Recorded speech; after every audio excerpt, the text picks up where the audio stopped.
maintenant Crime Story, les rendez-vous d'Alfred Hitchcock, racontés par Serge Sauvian. Aujourd'hui, restons en famille de Michael Zeroy.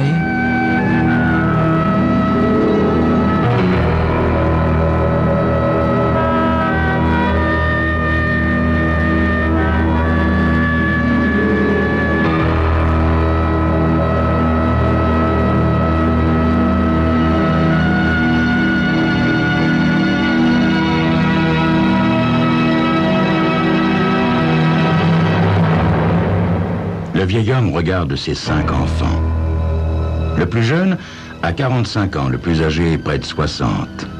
Toute la famille est réunie dans le petit salon de son appartement. Ce vieil homme a 95 ans. Il lui arrive parfois d'avoir l'esprit un peu confus, et il s'en rend compte. Mais aujourd'hui, il se sent parfaitement lucide. Il a les idées tout à fait claires. Il sait ce qu'il fait. Chacun de ses enfants est venu avec son conjoint. En plus de lui, il y a donc 10 personnes dans cette petite pièce. Le vieil homme va dans la cuisine et met sur le feu l'énorme bouilloire que sa femme briquait avec soin du temps où elle vivait. Il a du mal, par moments, à évoquer le visage de Lisa, sa tendre épouse. Elle a quitté ce monde voici près de 30 ans. Le vieux revient en claudiquant dans le salon. « Le thé va bientôt être prêt, mes enfants. » Il scrute avec attention les visages tournés vers lui, pour certains marqués d'un ennui à peine déguisé, agacés sans doute par ce rite du thé que leur père tient à préparer et à servir lui-même, refusant obstinément qu'on l'aide. « Si je vous ai fait venir ce soir, mes enfants, c'est pour vous parler de mon assurance vie. » Surprise, intérêt, scepticisme se lisent aussitôt dans les 10 regards. « Quelle assurance vie, père ?» questionne Wilbur, qui est à présent presque chauve et que la cinquantaine a empâté. Le vieillard se met à ricaner. Patiemment, le groupe attend. « Saviez pas que j'en avais une, hein? Eh bien, si. Et de 100 000 $ encore. » Tous se regardent stupéfaits. Puis Fred, le fils aîné, murmure « Il déraille, le vieux. »« Qu'est-ce que tu dis ?» coupe Tibère furieux. « Voyons, père, » poursuit Fred. Nous savons tous que vous aviez pris une assurance sur la vie, mais vous oubliez que vous l'avez résiliée depuis longtemps. Voyons, rappelez-vous, quand vous avez voulu faire, contre tout avis, ce placement désastreux qui vous a coûté votre fortune, votre assurance s'est évanouie aussi. Oui, vous auriez dû nous consulter, père, dit Alger le cadet. Oui, renchérit sa femme, une fausse rousse au visage fané. Ça nous aurait évité de subvenir à vos besoins depuis si longtemps, sans espoir d'en être jamais dédommagés, d'ailleurs. Mais puisque je vous dis que j'ai une assurance vie, voyons, mes enfants. Bon, très bien, père, dit Wilbur. Très bien, vous énervez pas, expliquez-nous seulement comment vous pouvez payer les primes d'une assurance sur la vie de 100 000 $ alors que vous ne possédez plus rien. Mais c'est simple, mes enfants. Je n'ai pas payé les primes, mais ça n'annule pas pour autant mon assurance. Si tu en as une, Wilbur, relis ta police. C'est marqué noir sur blanc. Même lorsque vous arrêtez de payer, l'assurance court quand même. Ce qui importe, c'est ce que vous avez déjà payé. Moi, j'avais suffisamment versé, donc mon assurance continue. Sauf qu'elle arrive à échéance ce soir, à minuit. Un instant stupéfait, tous les assistants prennent soudain la parole en même temps. Exclamation, reproche. Au bout d'un moment, la voix d'Émilie, l'une des filles, s'impose. « Écoutez ! Dans ce cas, père, pourquoi ne nous en avoir jamais parlé ?» Ah, un homme a besoin de garder quelques petits secrets, Émilie. Si j'étais mort, quelle jolie surprise vous auriez eue, n'est-ce pas? L'ennui, c'est que je vis toujours et que cette assurance n'a plus, elle, que quelques heures à courir. Je n'en crois pas un mot, père, dit Émilie. Attendez, je vais vous le prouver. Après avoir fouillé dans une pile de papier jauni, le vieux revient un dossier à la main et le dépose sur la table. « Voilà, mes enfants. Tout est écrit noir sur blanc, vous pouvez lire. Toutes les mains se tendent en même temps. Celle de Wilbur parvient à saisir la police d'assurance. Il l'examine rapidement, tandis que les autres se pressent autour de lui. Oui, vous devez avoir raison, père. Peut-être, dit Alger. Mais qu'est-ce que tu veux que ça nous fasse? Elle s'arrête ce soir, cette maudite police.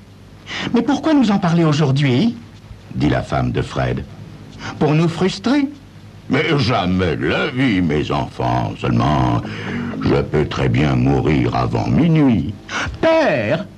S'écrie Émilie. Mais pourquoi pas, Émilie? J'ai 95 ans, vois-tu. J'ai vécu assez longtemps. Pour le temps qui me reste à passer sur cette terre, autant m'en aller et vous en faire profiter. Avouez que ce serait stupide d'attendre à demain. La compagnie d'assurance garderait tout l'argent. Vous ne pourriez rien toucher. Où voulez-vous en venir, père? Dit Wilbur. À ceci, tout simplement. Mes enfants, vous devriez vous débarrasser de votre vieux père ce soir. Par accident, naturellement. L'indemnité est double en cas d'accident.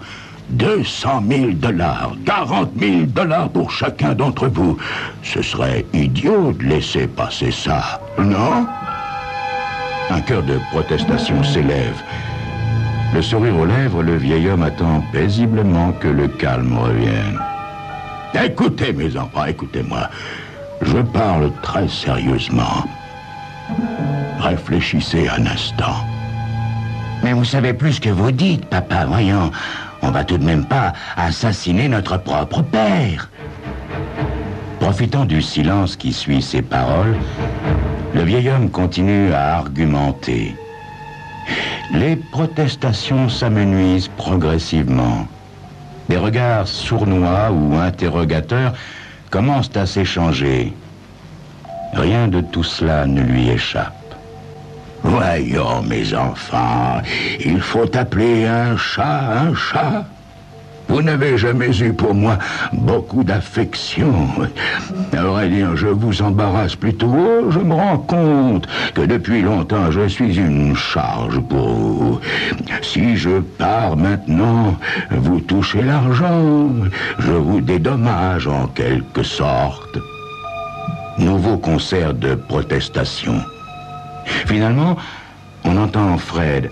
Ah, dites pas ça, père. Vous ne nous ennuyez pas du tout.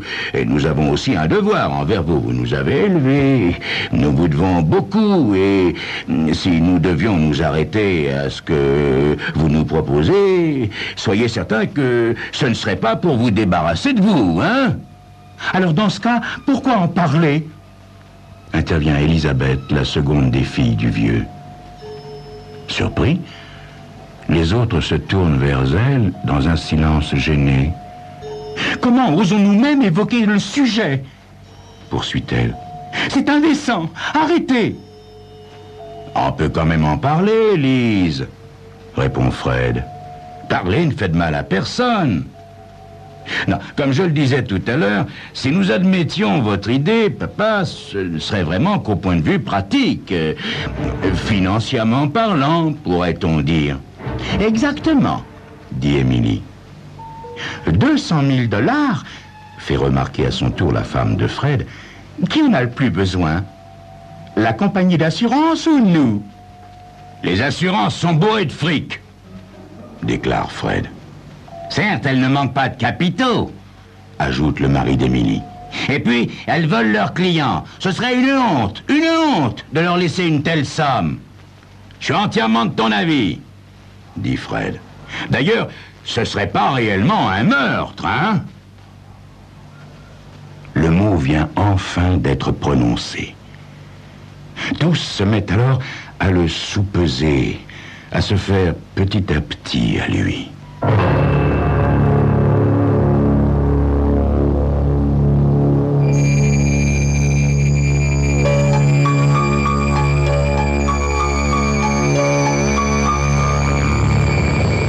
Vont-ils réagir, ces braves enfants? Vont-ils accepter d'assassiner leur père pour toucher l'assurance? C'est ce que vous saurez dans quelques instants.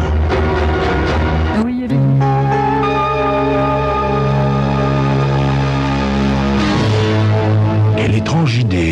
notre père. Mais ça n'est pas impossible, au fond. Bon, raisonnons, reprend Wilbur. Cette idée, c'est l'idée de père, et comme il nous le fait remarquer lui-même, combien de temps peut-il espérer vivre encore? Nous souhaitons naturellement tous qu'il vive encore longtemps, mais est-ce que c'est bien réaliste? Imaginons qu'il meure ce soir, tout de suite, là, après minuit. La compagnie d'assurance rirait bien de nous. Ça, c'est sûr, dit Fred, qui scrute les visages autour de lui. Rassuré par leur expression, il s'humecte les lèvres et s'adresse à son père en évitant toutefois de croiser son regard. Mettons les choses au point, père. Mais supposons que nous acceptions. Supposons. À votre avis, comment est-ce que ça devrait avoir lieu? Et à vous de trouver, mes enfants. Moi, je vous ai donné l'idée. Occupez-vous du reste. Mais pourquoi nous? Dit Émilie. Est-ce que vous ne pourriez pas... Ah, non, non, mes enfants, non. Je suis d'accord pour que vous vous débarrassiez de moi, mais je ne vais pas en plus me supprimer moi-même. De toute façon, la prime disparaîtrait en cas de suicide. Non, non, la mort doit être accidentelle. Bon. Alors, qui a une idée? Le gaz, propose la femme d'Alger. Non, non, ça pourrait passer pour un suicide, et puis c'est dangereux, on risque de faire sauter l'immeuble. On pourrait aussi en même temps tuer quelqu'un d'autre. Non, non, non, non. Électrocution, suggère Wilbur. Ça réussit très bien, ça. J'ai lu des articles là-dessus. Il y a qu'à mettre un fil dans l'eau de la baignoire. Oh, c'est pas très fort, ça, dit Fred. Pourquoi est-ce que père prendrait un bain pendant qu'on lui rend visite? Non, non, et puis c'est loin d'être infaillible. Et si ça ne marche qu'à moitié, on restera là avec un invalide sur les bras. Bon, alors, quoi d'autre? On peut peut-être le frapper à la tête avec quelque chose de lourd. Ensuite, on le jetterait dans l'escalier pour faire croire à une chute. Non, Émilie, non, non, impossible, dit Freddy. La police fera une enquête. Il ne faut pas qu'on puisse voir dans sa mort autre chose qu'un simple accident. Pourtant, t'as peut-être raison, Émilie. Une chute, c'est pas une mauvaise idée. Je suis d'accord avec toi, Fred, dit sa femme. Je vous ferai remarquer à tous que cet appartement se trouve au 5e étage. Tu veux dire par une fenêtre ouverte? Non, il vaut mieux qu'elle soit fermée. Nous le ferons passer à travers et ainsi, ça ressemblera vraiment à un accident. Très bien, admet Wilbur. On mettra quelque chose de glissant sur le carrelage devant la fenêtre pour expliquer la chute. Tout le monde se regarde. Ça me plaît assez, dit Fred. À moins que vous ayez une meilleure idée. Mais personne n'a de meilleure idée. Fred se tourne alors vers son père. Ça vous va, papa? Enfin, je veux dire, notre méthode vous convient? Mon Dieu, elle en vaut bien une autre. Non, évidemment, père, si vous ne voulez plus... Si, puisque tout le monde est d'accord. Fred jette un coup d'œil circulaire. Parfait. Alors, dans ce cas, maintenant, qui va opérer? Il s'observe, brusquement conscient que le moment crucial approche. Impression désagréable. Il faudra s'y mettre à deux, dit Fred. Bah, ça peut être aussi une femme, hein, pour ce qu'il pèse. Il me semblait, dit Émilie, que toi et Wilbur... Ah, non! Proteste vivement ce dernier. Chacun suggérant d'autres noms que le sien, ils ne vont pas tarder à se disputer. Alors, Fred lève la main en signe d'apaisement. Bon, taisez-vous, puisque personne ne veut le faire, on va tirer la courte paille. Remarquez, peu importe qui va se charger de l'exécution, non. Ce qui importe, c'est qu'on soit tous d'accord et solidaires.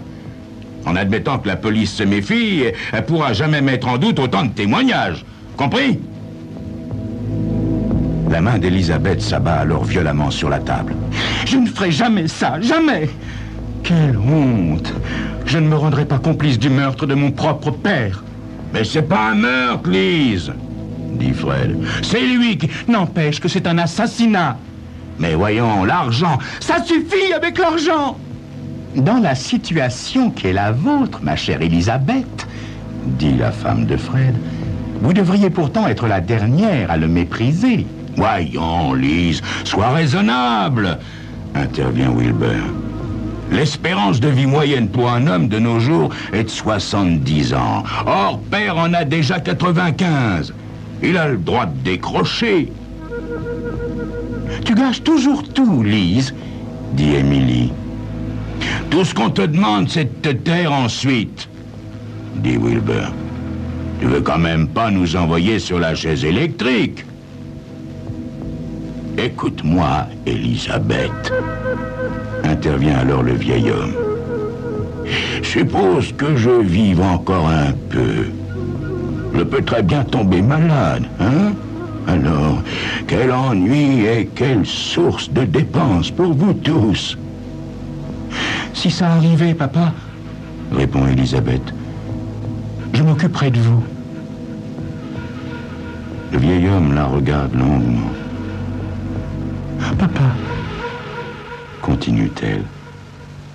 papa, vous mourrez à votre heure. Pas une heure, pas une minute, pas une seconde avant. Lise! Éclate alors Wilbur. Assez discuté, mes enfants, assez. Je ne veux pas de dispute. Je vais aller chercher le thé qui doit être prêt. Nous essaierons ensuite de convaincre votre petite sœur Elisabeth. Rien ne presse, n'est-ce pas? On entend quelques grognements étouffés, puis le rite du thé reprend. Lentement, et personne ne peut le hâter. Le vieil homme refuse systématiquement qu'on l'aide, à croire qu'il détient là sa dernière parcelle d'autorité. Faible et tremblant, il s'affaire à la cuisine. Il verse l'eau dans la théière, remplit une assiette de gâteaux immangeables, puis dispose tout cela sur une table roulante qu'il faut guider lentement vers le salon à cause d'une de ses roues qui fonctionne mal. La table, une fois arrivé à destination, le vieillard tient à servir ses invités lui-même de ses mains malhabiles. Chacun attend ensuite que le père ait regagné en chancelant son fauteuil pour commencer à boire. Assis, très raides autour de la table, ils évitent à présent avec soin le sujet qui occupe pourtant leurs esprits, parfaitement conscients de ce que chaque minute qui passe les rapproche de minuit. Ils se dépêchent tous de boire leur thé, lui trouvant comme toujours un goût désagréable. Mais ils savent que s'ils ne finissent pas leur tasse, leur père leur reprochera de ne pas le trouver bon. Ils savent par expérience qu'il vaut mieux le boire tout de suite jusqu'au bout. Quand ils ont terminé, le vieux porte sa tasse à ses lèvres. Il boit une gorgée, puis la repose.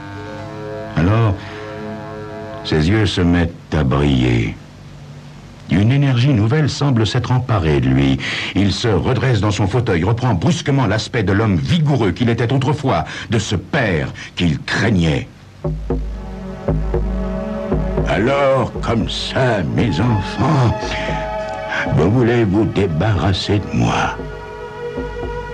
Stupéfaits, tous restent quoi? J'ai toujours aimé l'argent et je sais que vous tenez ça de moi.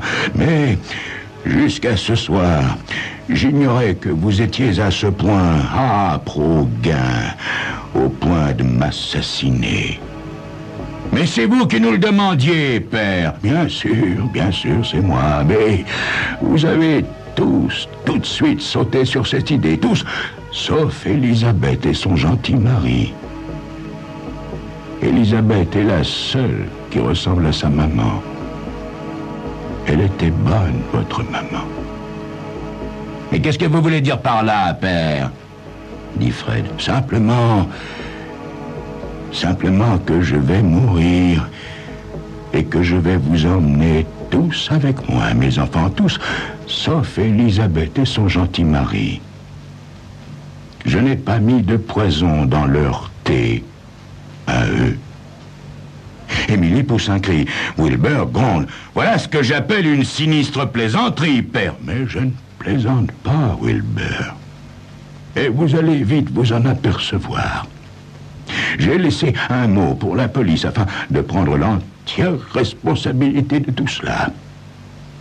Elisabeth et son gentil mari toucheront l'argent de l'assurance. Le visage d'Elisabeth ressemble à présent à celui d'une petite fille. Oh non. Oh non, vous n'avez pas fait cela, papa. Je ne veux pas de cet argent. Je veux que vous viviez... Que vous viviez tous. Tu es comme ta maman, ma petite Elisabeth. Aussi bonne qu'elle. Un sourire très doux étire maintenant sa vieille bouche toute ridée.